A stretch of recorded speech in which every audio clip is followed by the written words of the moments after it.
me entregas, Carlos Matamoros, me muestras un reloj Swatch de, digamos, una edición especial de La Noche de Van Gogh.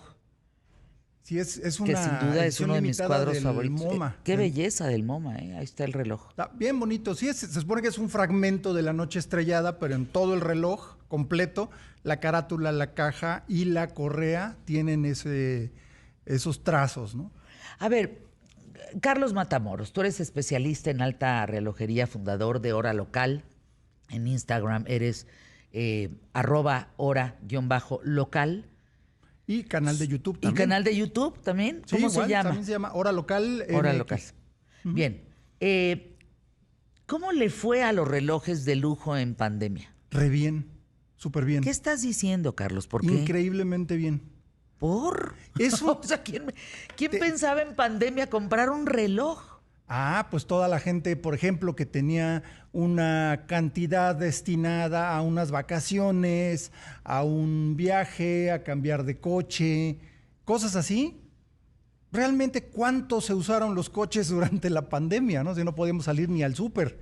Entonces, muchos de hecho, amigos que tengo que son retailers, que venden relojes, pues aunque no podían abrir sus joyerías, pues recibían llamadas todo el tiempo de los clientes más cercanos de, oye, tienes este, oye, tienes este, oye, tienes este. Entonces, las ventas siguieron prácticamente igual y de hecho, en algunos modelos podría decirse que hasta mejor que niveles prepandemia. O sea, es una locura. ¿Por qué crees que hubo Pues fenómeno? Porque sí lo veo como un fenómeno.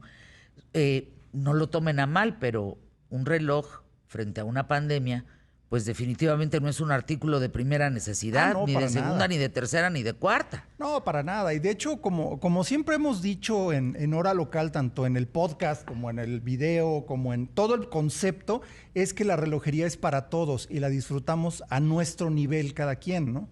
Por ejemplo, como este Swatch, es un reloj muy accesible, relativamente barato, pero tiene la ondita que es del Museo de Arte Moderno de Nueva York, Van Gogh, entonces me conecta con algunas cosas.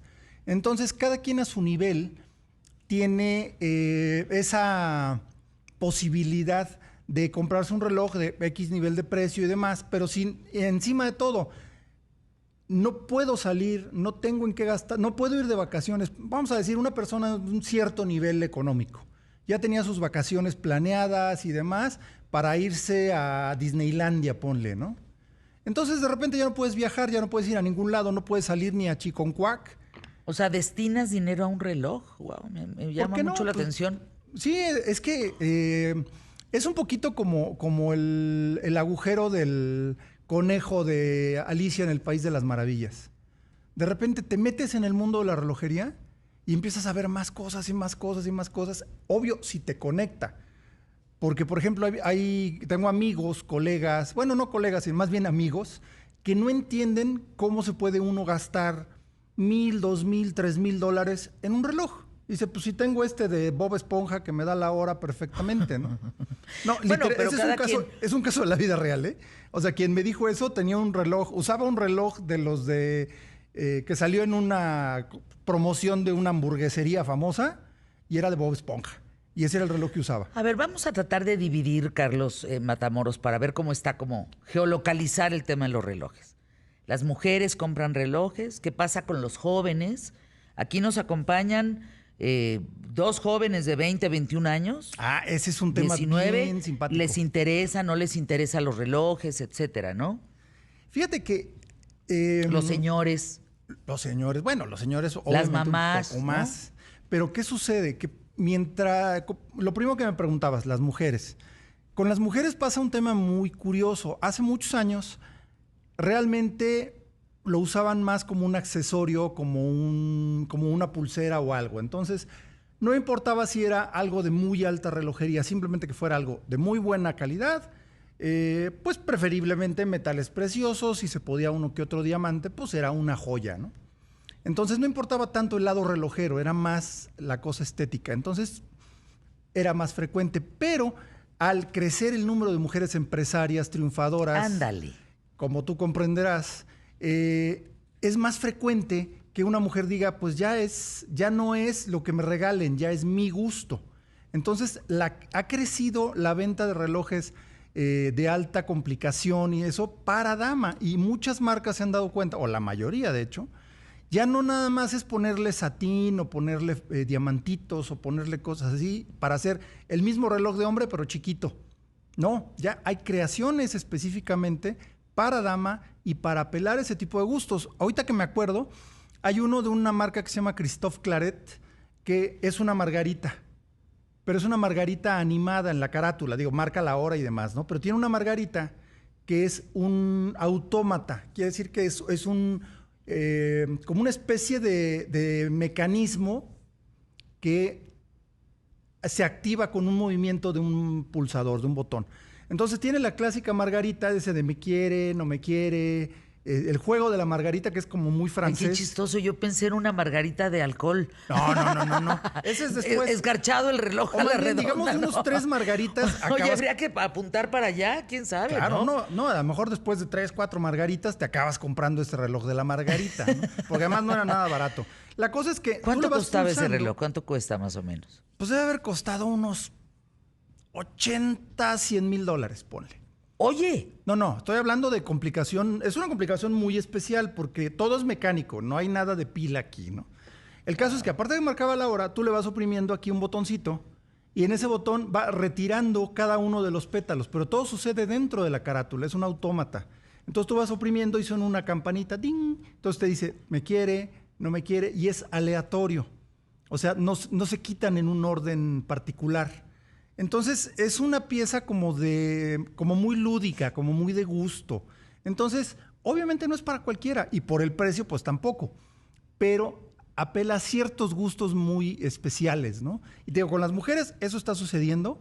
los jóvenes, los señalábamos. jóvenes. 18, 19, 20, 20 y tantos años. Algunos trabajan, se pueden comprar ese lujo, otros no trabajan, les podrían regalar ese lujo. Pero también está el celular, también está ese despertador, también está ese otro tema bien marca reloj, interesante. ¿no? Claro. La hora digital. Es que realmente para ver la hora, ese es un punto bien importante. Ya para ver la hora nadie necesita un reloj. O sea, nadie de los mano, nadies. de ¿Por qué? pulsera, pues. De pulsera, porque pues tienes tu teléfono. Y siempre va a ser muy exacto porque está conectado al satélite, porque es la hora de internet y el reloj atómico de Fort Collins, Colorado. Entonces no hay nada más exacto que la hora de tu celular. Pero con los celulares llegaron los smartwatches. Entonces jóvenes que nunca le han prestado atención a un reloj como tal, pues ya se acostumbraron a traer algo en la muñeca. Entonces con un smartwatch tienes todas las funciones de tu celular aquí. Pero ¿sabes qué, Carlos? Yo, fíjense, nada más por encuesta. Este fin de semana estuvimos 4 amigas juntas, pasando el fin de semana, que nos surgía vernos, nos surgía abrazarnos, platicar, jugar póker, en fin. De 4, 2 tenían su watch, su madrola su smartwatch en la muñeca y contaron los pasos que caminamos, las latidas del corazón. Yo decía, no, pero qué cárcel estar viendo eso. Claro. Qué cárcel, qué horror. Pero de 4, 2 traían. Yo veo más smartwatches en mujeres y sobre todo trabajadoras y demás, Claro. ¿verdad? Sí, y en mamás que en chavos, fíjate. Sí, es que ahí hay un tema, porque vaya, ahorita el tema de fitness, pues es como que medio importante, pero sí entiendo tu punto, qué cárcel eso de que te estén midiendo los latidos y los pasos Fíjense y las que dimos calorías. 4,000 pasos. Y me volteé y le dije, oye, ¿esto es bueno o malo? O sea, son pocos, son muchos, son regulares. Sí, claro. No, de acuerdo, ¿eh? Yo probé usar un smartwatch Pues es una cárcel. y la verdad es que dije, no, Perdón, me gusta más perdón que lo algo diga. que hace tic-tac. Honestamente, me gusta Es que más tú eso. es que además eres relojero, pues especialista en Sí, alta relojería. Pero fíjate que con los jóvenes está pasando algo muy curioso, porque sí, efectivamente no tienen la costumbre como mi generación de tener un reloj, porque el momento en que te daban tu primer reloj, pues ya fuera a los 15 o más joven. Bueno, en mi caso mi primer reloj me lo regalaron a los 7 años y me enseñaron a darle cuerda. Y sobre todo el tema de que si tú cuidas a tu reloj te cuida a ti, dándote la hora. Entonces, Es un momento como dicen, es el momento en de ya soy grande, ¿no? Por lo menos en mi generación. Entonces, y luego que los 15 o los 18, dependiendo, ¿no? Te regalan ya tu primer reloj bueno o heredas el del abuelo. Entonces, es distinto. Pero, por ejemplo, aquí es donde viene el caso Swatch, que Swatch lo que hizo fue normalizar que tuviéramos más de 1 o 2 relojes, porque teníamos el de diario y teníamos el del abuelo o el de la graduación o el reloj nice que usabas para las fiestas. Pero con Swatch, como eran baratos, cuando salieron en 1985, revolucionó al mundo de la relojería, justo porque ya no era raro, ya no eras un bicho raro teniendo 10 relojes. ¿Por qué? Porque tengo uno verde cuando me ponga mi playera verde, tengo uno azul, tengo uno rojo, tengo uno con dibujitos de Andy Warhol y tengo otro con manchas de colores y así, ¿no? Entonces, realmente Swatch inventó al coleccionista de relojes, al coleccionista moderno. Ya tengo 30, tengo 50 relojes y ya no eres un bicho raro, ¿no? Pero bueno, con los jóvenes entonces, las generaciones más recientes no tienen tanto eso, porque se ha ido perdiendo un poquito, pero los smartwatches empezaron con ese tema, ¿no? Porque, por ejemplo, con Swatch sucedió. Tengo mi primer Swatch, es el reloj que me pude comprar, qué bonito. Pero hay un momento en que ya el Swatch, dices, pues ya tengo un puesto bueno, ya me voy, no sé, 25, 30 años. Ya tengo un puesto más o menos bueno, gano bien, me voy a comprar un reloj de verdad. Comillas, comillas, ¿no? Entonces ya te compras un reloj de una marca un poquito más. Acá, no sé, un Omega, incluso hasta un Rolex, un reloj así. Entonces ya es como un momento de un triunfo personal. Es como para marcar, era como para marcar esos momentos. Y eso es algo muy interesante de la relojería, porque tú puedes decir que pues, no es más que una maquinita que te lleva la cuenta de la hora del día. Pero también tienen ese detalle de que es la ilusión de controlar tu tiempo. A ver, con eso regresamos aquí en ¿Qué tal, Fernanda? Y regresamos con algo que me parece importante. Los suizos. O sea, la precisión del tiempo creada por los suizos, básicamente. Perfecto. ¿Sigue siendo así? ¿Qué ha pasado con los chinos? ¿Qué ha pasado con los japoneses? ¿Qué ha pasado con la gente, por ejemplo, especialistas en el tiempo en Estados Unidos? ¿Qué pasa con ese mercado si los suizos siguen siendo los non plus ultra? Me parece interesante que tú y yo estemos al tanto, gracias al conocimiento de Carlos Matamoros, que es especialista en alta relojería. Hablando de relojes, de maquinaria, ¿los suizos siguen siendo los non plus ultra en el mundo? Sí, definitivamente la punta de lanza es Suiza, pero ya no es lo único que hay. La relojería alemana, que ha existido desde, no sé, hace igual 200 años, bueno, tuvo un golpe muy fuerte con la Segunda Guerra Mundial, la separación de Alemania. La mayor parte de las relojeras alemanas estaban del lado que se quedó con la Unión Soviética y pues se llevaron máquinas, se llevaron todo el saber hacer y toda la tecnología, pues se la llevaron a la Unión Soviética. Entonces, Alemania tuvo un resurgimiento después de la reunificación y ahora, pues una de las marcas más importantes de alta relojería como tal es alemana, que es Adolph Lange und Söhne. Están en una región que se llama Glashütte, cerca de Dresden, que era precisamente pues, del lado que quedó atrás de la cortina de hierro. Entonces, sí, los suizos siguen siendo la parte más fuerte de la relojería, el grueso de la relojería de alta calidad, pero también Japón se ha puesto las pilas. Japón siempre tuvo relojes, pero como bueno, Japón estuvo como enconchado, como encerrado durante mucho tiempo.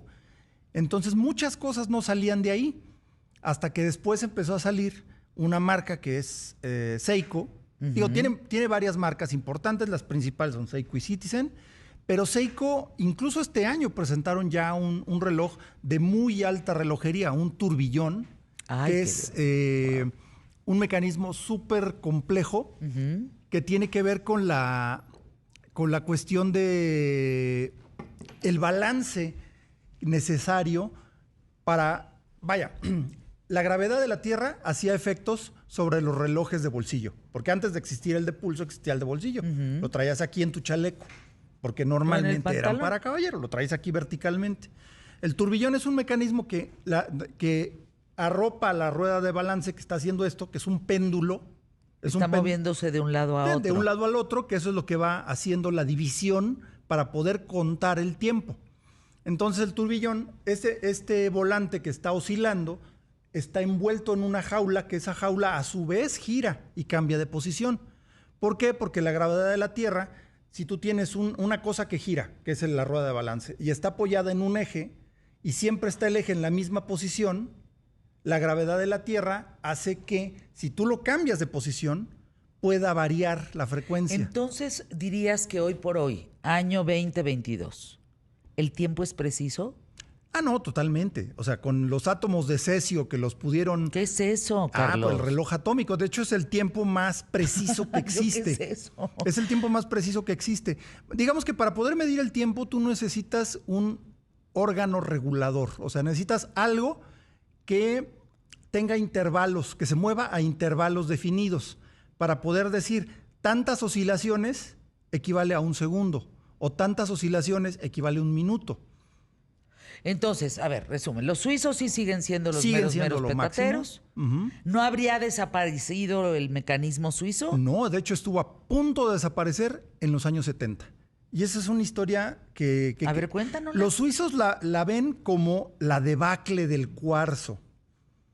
Pero en realidad pues fue una revolución, fue la revolución del cuarzo.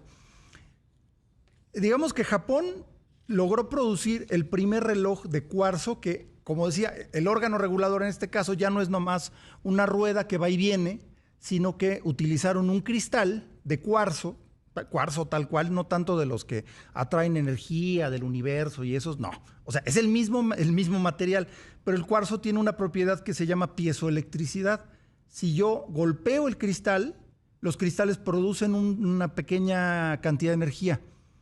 O si yo le aplico energía a un cristal de cuarzo, electricidad, el cristal de cuarzo oscila, vibra. Entonces, los relojes de cuarzo lo que tienen es un pequeño cristal de cuarzo que se le aplica electricidad y oscila a 32.768 veces por segundo. Ándale. Es decir, mientras más veces oscile, más preciso es el tiempo. Los japoneses patentaron un reloj y lo sacaron a la venta en 1969, que fue el primer reloj de cuarzo analógico. De ahí se empezaron a producir copias en China y copias en Japón. No copias, sino, vaya, la misma tecnología se abarató y Suiza no quiso adoptar esa tecnología. Ándale. Entonces, tardó mucho, los precios bajaron y se dejaron de vender relojes mecánicos. Entonces, la relojería suiza estuvo a punto de desaparecer. De hecho, marcas muy importantes suizas estuvieron a punto de ser adquiridas por empresas japonesas, porque ya no había salvación. Entonces, hubo un señor que es digamos, el salvador de la relojería suiza, que fue Nicolas Hayek, que se le ocurrió jugar en el mismo nivel que los suizos, hacer un reloj de cuarzo barato, accesible a todos, y eso fue lo que cambió completamente la relojería suiza. ¿Cuántos tipos de relojes hay hoy por hoy en el mundo? Es decir, de cuarzo, ¿cómo se llaman? Esencialmente, pues vaya, hay mecánicos. Digital, mecánicos. Relojes mecánicos, que ahí engloba todo lo que tenga una rueda de balance, un péndulo giratorio. O relojes de cuarzo, que en vez del péndulo giratorio tienen un cristalito de cuarzo que oscila a mucha más alta frecuencia. Entonces, básicamente son los de cuarzo, que son a batería.